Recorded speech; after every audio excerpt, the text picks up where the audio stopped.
Coming up tonight on MiWeek, how much are you willing to pay to fix Michigan's roads? Plus, one of Detroit's biggest investors takes to Twitter and criticizes city council. The right to work debate heads to court, and who's running for what? It's all right now on MiWeek. Michigan's turnaround is being powered by things we do better than anywhere else in the world. Today's global leaders routinely turn to Michigan to work on their most difficult problems. That's because the engineering talent in this part of the world is simply the best. So many possibilities lie ahead for Michigan's future. These opportunities are here and starting to happen. The vision for the new Michigan. Share it, talk it up, drive it home. A route map shows you where we go, but not how we get there. Because in this business, there are no straight lines, only the twists and turns of an unpredictable industry.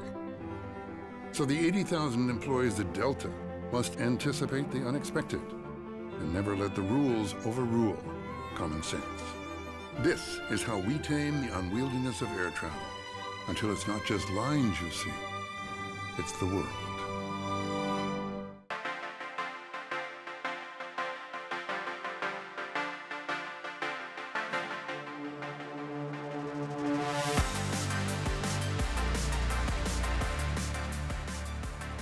Welcome to MiWeek, and thanks for joining us. I'm Christy McDonald. Michigan's roads stink. I know that's not a shock. I know it's not breaking news to you. We need to fix them, and I know that you've sat in construction zones long enough to realize that as well. But how much do you want to pay for it? This week, the legislature said, hey, take your pick. Bills introduced in the Senate would either raise the sales tax from 6 to 8%, take that extra for the roads and kill the gas tax, or increase vehicle registration fees and increase the gas tax. It is the week before the governor's budget address, and it got us thinking about spending in Michigan. So let's start tonight with our MiWeek contributors, the editorial page editors of the Detroit News and Detroit Free Press, Nolan Finley and Stephen Henderson. Hi, gentlemen. How are you? Hello. How are you? Good. It's already pretty expensive to drive and own a car in Michigan. And now they want to add on to, we'll take this kind of, I guess, break it down one or the other, the vehicle registration and the gas tax. It would hike significantly to get this $1.2, $1.6 billion for roads? Whatever it is, I mean, it's necessary. We need to invest in roads in Michigan. We put it off for too long now. We've been talking about this for a decade or two, and nothing ever gets done. But I was out in Macomb County last week talking to the Chamber of Commerce and some local officials, and this issue came up, and I asked, how many people think we need better roads? Every hand went up. Yeah, I mean, there's really no argument there. How many think we should spend $1 billion on the roads? Every hand went up. How many think we should raise the gas tax? No hands. Raise the registration fee? No hands. Raise the sales tax? No hands. So there's still that disconnect you've got to get past in Michigan, that if you want something, you've got to pay for it. I mean, I love your informal polling, by the way, but I mean, informal polling aside, when are you ever going to get someone who wants to raise their hand and say, yes, I want to pay significantly more in tax for this? Well, not in Michigan. I mean, and I'm always surprised because when I lived in Illinois, we had higher sales tax than we do in Michigan, and also personal property tax that you paid on your vehicle every year. They looked at the value of your car, and when you registered, there was an assessment there to help pay for roads.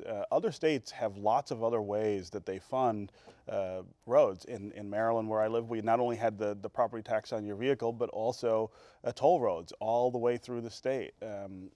You've got to raise a lot more revenue than we typically do in Michigan to take care of roads, and we just are not in the habit of doing it. It's not like people are undertaxed here, and that's the problem. We've got to figure out how to refigure the tax code and the tax system so we make some money for this. But in the end, the people who use the roads should pay for it, and that's through user fees like a gasoline tax, a registration increase on your car, sure, or toll roads. Other states do have toll roads. So let me ask about that, because I know that they also talked about introducing these bills as a starting point for conversation. How come Michigan doesn't have toll roads? We drive around the Midwest all the time. You end up paying toll everywhere else but here. We did a big takeout on toll roads in the Free Press a couple of years ago and talked to a lot of people, and the answer we kept getting was that because we're on a peninsula, toll roads wouldn't work, and I don't know why that's true. Well, it's because only your residents would be end up paying it, because we don't get any pass-through traffic. And makes sense. That's the beauty of Pennsylvania and Ohio and is that lots Indiana of people having toll roads is lots of outsiders pay the tolls. So let's talk about sales tax, and that would be a constitutional amendment that we would actually have to vote on if we wanted to raise the sales tax to 8%. Right now, what is the breakdown? Is 2% go to schools, 4% general fund, or where are we already looking at with our sales tax? Well, I think the bulk of the sales tax goes to schools. Yeah. And then the property, you know, it was a part of Proposal A. It was just a big took the property tax transfer down, of funds. I would object to raising the sales tax to pay for roads. I think if you're going to raise the sales tax, you should do what a lot of other states are doing now, raising the sales tax, which is a consumption tax, and using it to wipe away or greatly reduce the income tax in hopes of stirring economic activity. That's a better use of a sales tax increase. I don't think you should use it for roads. Obviously, things have been going a little bit better in Michigan than they have in years past when you look at 2009 and 2010. Are you ever really going to be able to convince people, though, to pay extra, to pay a tax and get them on board with a tax? Well, like I mean, this? I think the governor's strategy here is a good one, and it's to focus on the money that you're paying now anyway, right? The money you pay when your car hits a pothole and you wreck one of your wheels is a lot more than you'd pay in extra taxes to take care of the roads. And the way he's framed this is we've got to start talking about investment.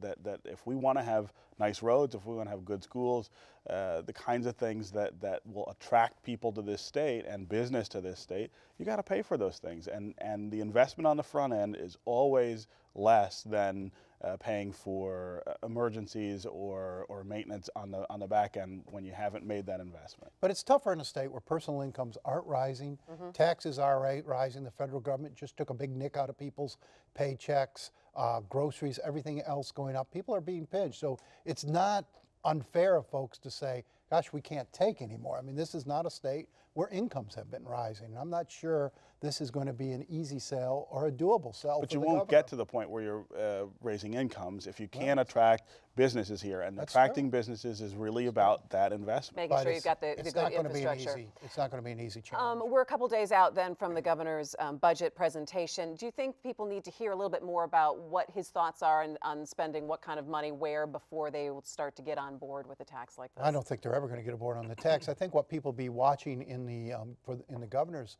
address is how he's going to use his education funds. There's a lot of pressure on him to increase spending on universities to sort of in the hopes, and maybe it'll pay off, maybe it won't, of getting tuition to a reasonable level. I know business leaders from Michigan making a big push, $100 million a year more for higher ed, or over the long run. Yeah. You've also got the K-12 community out there wondering if they're going to get cut again, if they're going to finally see an increase, and he wants to fund pre-K as well. So I think the education dollar is going to be a tug of war. And how he comes up with that money.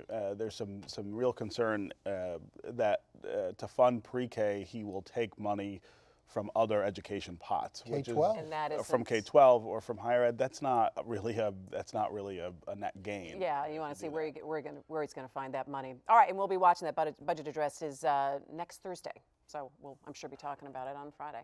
Well, we knew it would happen. Not only is the right to work laws the lame duck legislature jammed through last year being challenged by the unions, the governor went directly to the Supreme Court this week and wants an answer. So we're talking about two sets of courts here. Number one, the governor went to the Supreme Court and wants them to make a decision right away, looking at the legislative outline of this law. So was that smart on his part? Well, yeah, I mean, he's trying to be preemptive. He's trying to avoid the Ingham County Circuit Court holding him up and having to fight them every step of the way here. The ACLU and the unions filed a suit this week over the Open Meetings Act. This thing's going to be challenged, and it's good to get as many of the questions answered by the High Court to avoid all these niggling little suits that are going to delay the implementation. But what I thought was interesting, Stephen, is when we talk about the ACLU and the MEA and the AFL-CIO, they're all in on this suit. They're not challenging the validity of the law. They're challenging how it was done and saying that they violated the Opens Meeting Act when they locked people out of the Capitol during the discussion. Yeah, and they may have. I mean, there was no reason to have done what they did in Lansing during this debate. Michigan State Police cited that it was a safety concern. Do you not buy that? No, I don't, because there have been more people in the Capitol at one time than there were for this. This was not like Wisconsin, where you had just an overrun of people inside the building. This was about trying to shut down the opposition, which is not the way the law works. But I'm not sure that violates open meetings, because the public was inside the Capitol. Reporters were in, cameras in, and there were a good number of there were people inside. So it wasn't done in secret. I don't think it violates the Open Meetings Act. I think the state police have a right to say, look, we can't take any more. It was an unruly crowd. We can't take any more people in here and still get the business done. You know, Open Meetings Act is designed to prevent closed doors, secret meetings. This was hardly that. This law does not take effect until March 27th. Right. What is happening right now from some groups now talking about Wayne State University and other places that are now trying to get negotiate their contracts? Well, what they're trying to do on these agency fees, these the part of the law that prevents deducting union dues, they're trying to get 10 years and 8 years extensions on it. It's a sleazy way to deny people the right the law gives them. And in many cases, particularly in the public school districts, the unions are negotiating with school board members that they elected. Is that sleazy? Or is that well within their rights to do? If they, you know, if collective bargaining is a two-way street, right? Nobody signs a contract on their own. The unions don't get to decide what's in those contracts on their own. And if elected officials go along with it, then that's the way the rules work. I don't think a 10-year contract's a good idea for any number of reasons, and you know, no government should be locking itself in this state, especially into obligations that far out. But if they can convince you know, the university or whoever or a school district to do that, then that's the way that goes. That assumes an adversarial relationship at the bargaining table, which is what there should be in a collective bargaining situation.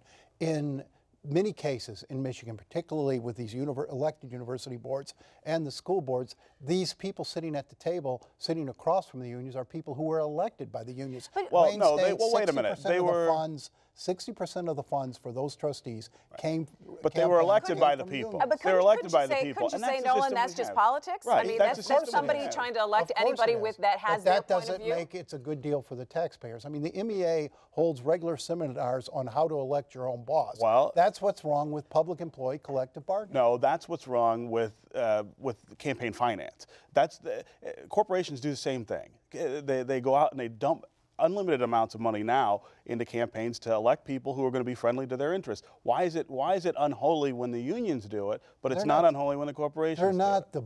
They're not electing, these corporations aren't electing their own bosses as the unions are. And then sitting across the table and say, give us this. Well, sure they are. They're electing the people who help their interests. You know as well as I do that these sweetheart contracts are why many of these communities and school districts are in trouble. They are in place because the unions exercise their political power and got their own members elected. So make it illegal for special interests to dump unlimited amounts of money into people's campaigns, and it should apply to everybody. Or do what Wisconsin did and restrict collective bargaining for public employees. But that deals with unions, not corporations. Who are already covered by civil service laws. That doesn't deal with campaign finance, though. That's punishing one interest group and letting the others run around. Financial problems of these communities are not stemmed from deals made with corporate interests. Sure they are. Corporations who get giant tax breaks and don't pay any taxes, that is a function of them buying public policy as well. At the local level, it's pensions and it's health care. That's a big problem. And that stems from a lack of adversarial relationship. I think that's singling unions out for something that everybody is doing. The political system as a whole. Well, who knew that right to work could jump all of a sudden to campaign finance? That's right. That's what I love about MiWeek. Well, you know, not a week goes by that we don't talk about the city of Detroit. Its financial status, the city council's good or bad decision-making of the week, the mayor's exasperation, and again, more debate about Belle Isle and the state's proposed lease. Council refused to vote on it, so the state took it off the table. That was not surprising. What was surprising was a single tweet on social media from Quicken CEO and Uber Detroit real estate investor Dan Gilbert. Go ahead and take a look. It's disappointing. Detroit City Council can't make easy decision turning Belle Isle into a state park. It's light years better. What is so hard? When you have the biggest investor, I would say, and the most important investor in Detroit, who's probably pretty PR protected with his people, go out and publicly say something like that and give his disappointment to the local government. What does this say about other investors in the city who don't even have as much money and aren't as powerful? How sick and tired are they of this? Well, obviously fed up, frustrated. It's unusual. It has been unusual over the years for the business community to call out the politicians in Detroit. I think this is refreshing and about time, because you have a situation in Detroit where you have the private sector working full steam and doing great things to push the city ahead. At the same time, the public sector, the politicians, are crumbling. I mean, it's collapsing, and you can't. This is not going to work long. You can't have the private sector firing on all cylinders while the government fails. It just won't hold up. You know, one of the things that's interesting about this is I've said for a long time that one of the unique characteristics of politics in Detroit is that you don't have that private sector business voice actively participating in the political culture. Almost every other city I've lived in, they had as much say in the process and at city council meetings and things like that as the grassroots activists who oppose these kind of reforms. In Detroit, we let the grassroots activists sort of rule the day in the political culture, and that's why we are where we are. I'm really glad Dan Gilbert stood up and said, hey, wait a second, you know, I've got a stake in this too, and this does not make any sense to me. Because the debate for me this week wasn't totally about Belle Isle, because this has been going on for months. It is more of the fact when you finally stand back and you take a look at this and you have someone like Dan Gilbert who comes out and says something like this, again, not totally angry about it, but a little bit shaking your finger. Is this the beginning of a pullback that you see businesses saying, gosh, I'm not quite sure, with a consent agreement, without a consent agreement, emergency manager or not, can I continue to invest in a situation that may not get better? That's the big worry. Well, I think what I'm hoping for is the opposite, right? That Dan Gilbert standing up and saying this inspires other business. I mean, there's a lot of people investing in Detroit right now. More money coming in from not just corporate but also nonprofit interest than I can ever remember at a single time. They are doing that behind the scenes, at least as far as the city's political scene is concerned. I think they need to sort of come out from behind the curtain and say, yeah, we're doing this, and we expect that government will get better. There's a risk to that. There's always, and there's always been a risk to that. And what's kept them silent over the years is when the business community speaks up, you've got the community activists, the preachers. Oh, it's the white suburban businessmen trying to take over our city, and they, you know, business people don't want to be part of it. I actually think the risk. Let me ask you this though: does a city council member see that, hear that? Do they care? Do they respond? Does that bug them? I think the city council majority is desperate for some business support, some vocal support from the people who want change in Detroit. They were elected to enact this change, and they've sort of been out there by themselves dealing with these activists who can show up every day at council and scream at them, can call all day. They need more vocal support from these business leaders. The other thing that's true is that if you look at the trend in electoral politics in Detroit, it is toward reform. I mean, we elected Dave Bing over Tom Barrow. We elected 5 new council members who were, at least in their campaigns, really about reform. There's less risk to the business community, I think, in supporting those people at this point than there is in them sitting back and being silent. The business community supported those people, Steve, got them elected, and what they didn't assure is that those folks would be competent once they got in office. It's always a risk, right? These folks have been amazingly disappointing. I agree that they haven't done everything that we'd wanted them to do, but if you look at the difference between now and 4 years ago, I think you can't really compare the two councils. We've made a lot of strides forward. They haven't been universally that way. You expected more, and I expected more. We both did. That's right. No question. I guess we're at the point where, and then there was news out this week that, oh yes, the governor is going to appoint an emergency manager. They're still in the review process with the Financial Advisory Board, correct? They are, and I wouldn't try to predict what the governor's going to do because he surprised us in the past. I would have expected one to be in place by now. I think he's waiting at the end of the fiscal year and to see whether or not they have made the cuts they said they'd make.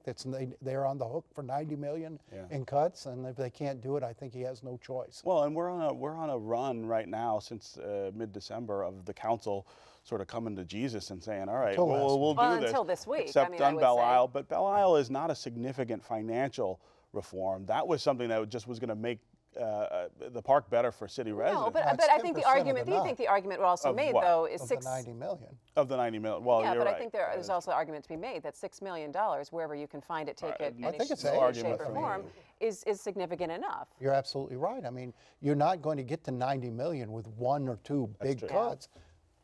All right. Well, and this kind of spurs the conversation about leadership, and time to talk a little bit about who is running for what. Since it is 2013, Stephen Henderson can officially talk about the mayoral election in Detroit. But first off, let's talk about some of the rumblings coming out of Lansing for the governor's job this week. Senate Minority Leader Gretchen Whitmer came out and said that she's not going to be running for governor, and she was one of the Democratic names that had been floated around out there. What are you hearing? Well, I mean, I think it's odd to say 2 years before an election. I mean, this is part of my complaint here, is that why are we here talking? We go. Sit back. Now he's Sit back. Just start listening. I'm going to pick up my water. Here we go. That's right. Why are we talking about the gubernatorial race? We just got done with elections in November. Now people are saying, well, I'm not running for the next election yet. Because we are not sports reporters and we cannot talk about football. So that's why we're going. Wait till the end of the show Christy, for that. one thing we know for sure, I think, is Charles Pugh is not running for governor. He's not running for governor or Charles president. Pugh is not running for governor or president. He's the president of the city council right now in Detroit. So the question is, Whitmer's out, and yeah, 2 years is a long time out. But the reality of politics today, if you're not out a year and a half at least raising money, and particularly raising your profile, getting your face out there, getting your face out there, you don't have a chance. And she would have a lot of work to do with that. She would, and she was their sort of hope. I didn't think from the beginning she was going to run. Question is, who do they got? And I can't come up with a name. Well, I think there are a couple names that are still out there. I mean, Mark Schauer, former congressman from West Michigan. From West Michigan. He's somebody who I think has real interest in the job. And I know inside the party there are a lot of people who would like to see Gary Peters take a shot too. Now, Nolan doesn't think he'd leave that safe. Congressional seat for that. A safe congressional seat I don't for know. a long shot run against a candidate, an incumbent who's going to be extraordinarily well funded. But I think you would have said the same thing about Pete Hoekstra in 2009. Right? He left a safe seat in Congress to take a shot at governor. Real quick. He'd held for 10 years. Real quick, Detroit mayoral race. Crystal Crittenden is now in, former corporation council. Well, that's my candidate. I'm all in. I'm done. I don't have to look at anybody else. And still, we don't hear anything from the mayor yet whether he wants this job again. You know, I'm not sure. I thought the mayor wasn't going to run, and now I'm not as convinced that Dave Bing won't try it again. And Mike Duggan is not officially said anything.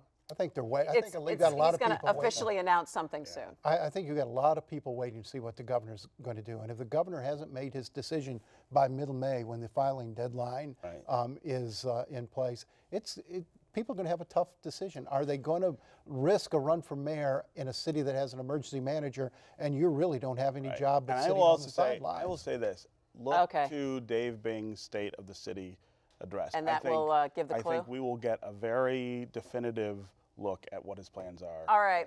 Well, you know, we can't ignore the big game that's happening on Sunday. Perhaps, like me, you just eat spinach dip and watch the commercials instead of the game. But millions will be glued, so we thought we'd do a little Super Bowl fill in the blank to end the show today. All right, here we go, guys. A 30-second ad will cost, fill in the blank. $8 million. Now. I thought it was like... Lower. Really? How much? Really? $3.5 million. Oh. 30 seconds. Well, I've got that. You've got that pocket change? Right. All right, there we go. Next question. The most popular Super Bowl party food is? Nacho chips. No, that's close. Chili. Chili? Are you Pizza. kidding me? You can't talk to people and watch the game and eat chili. Pizza. Those wings. Wings. Chicken wings. Yeah. How's that close to I nacho don't like chips? wings. That's not close to nacho chips. Kind of close. Spicy. All right, ready? Party food. I can't believe blank number of people miss work on Monday because of the Super Bowl. 10 million. No, close. 12 million. Lower. Lower? 5 million. Gosh, higher. This is a bad game show, isn't it? 8 7 million. 7 people are going to miss work on Monday. Will you be one of them, Nolan? No, I'll be right there. All right, all right. I might, The Ravens. I lived in Baltimore a long time. This is a very big day in our household. This could be big. You miss work. You miss work for a divisional playoff game. Yeah. Don't be trying to defend it because it's Baltimore. Steven's not going to be at work. All right. Well, that is going to I don't know how I can end it much better than that.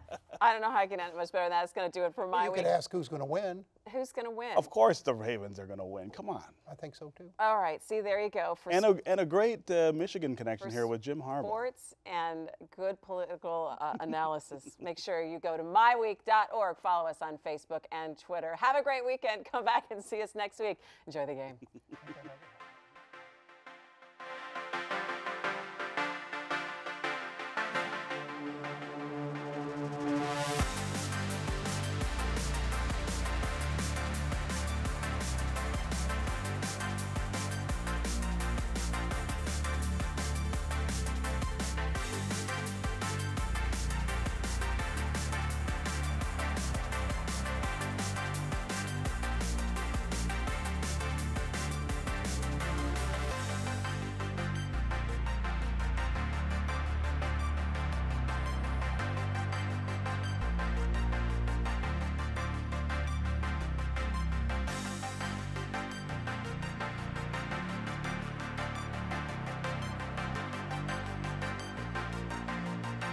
Business Leaders for Michigan is dedicated to making Michigan a top 10 state for jobs, personal income, and economic growth. Learn more at businessleadersformichigan.com. A route map shows you where we go, but not how we get there. Because in this business, there are no straight lines, only the twists and turns of an unpredictable industry. So the 80,000 employees at Delta must anticipate the unexpected and never let the rules overrule common sense. This is how we tame the unwieldiness of air travel, until it's not just lines you see, it's the world.